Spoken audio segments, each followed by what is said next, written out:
தேர்தல் என்றாலே திருவிழா என்று சொல்லுகின்றார்கள். ஆனால் தேர்தல் என்றாலே வியாபாரிகளுக்கு இருட்டு நாளாக தெரிகிறது. இந்த நிலையை தேர்தல் அதிகாரிகள் மாற்றம் செய்யப்பட வேண்டும். தமிழகம் முழுவதும் வியாபாரிகள் 100% வாக்களிக்கப்பட வேண்டும். எங்கள் வாக்கு விற்பனைக்கல்ல என்ற தாரக மந்திரத்தோடு விளம்பரம் செய்து கொண்டிருக்கிறார்கள். ஆனால் தேர்தல் பறக்குமடை என்ற பெயரில வியாபாரிகளை குறிவைத்து தாக்கி கொண்டிருக்கிறார்கள்.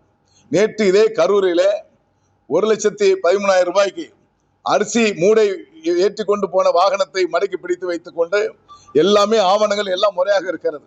ஒரே ஒரு ஸ்பெல்லிங் மிஸ்டேக்.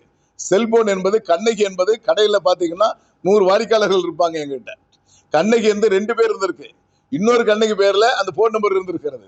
அது குற்றம் என்று சொல்லி பணத்தை அபகரித்து விட்டார்கள். என்ன செய்யறாங்கன்னா தேர்தல் அதிகாரிகள் கடைகளை எப்போ பூட்டுவார்கள், பூட்டி விட்டு வீட்டுக்கு எந்த வழியாக செல்லுகின்றார்கள், வீட்டு வாசல் நின்று கொண்டு பணத்தை பறித்து கொண்டிருக்கிறார்கள். இது கடுமையான அத்துமீறல் என்பதை தமிழ்நாடு வணிக சங்க பேரமைப்பு வன்மையான கண்டனத்தை பதிவு செய்து கொள்ளுகிறது. எங்களுடைய கோரிக்கைகளை அரசியல் கட்சியினுடைய தலைமை, குறிப்பாக திராவிட முன்னேற்ற கழக தலைவர்களிடம் வழங்கியிருக்கிறோம், எதிர்கட்சி தலைவரிடம் வழங்கியிருக்கிறோம்.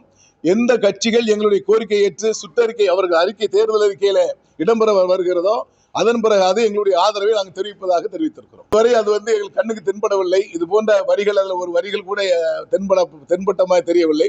மீண்டும் ஏன்னா 2ஆம் முறை அறிவிச்சிருக்காங்க, மீண்டும் அறிவிக்கிறாங்க என்பது தெரியாது. நிறைவாக முடிவு வருகின்ற பொழுது எங்களுடைய தெளிவான முடிவை நாங்கள் அறிவிப்போம்.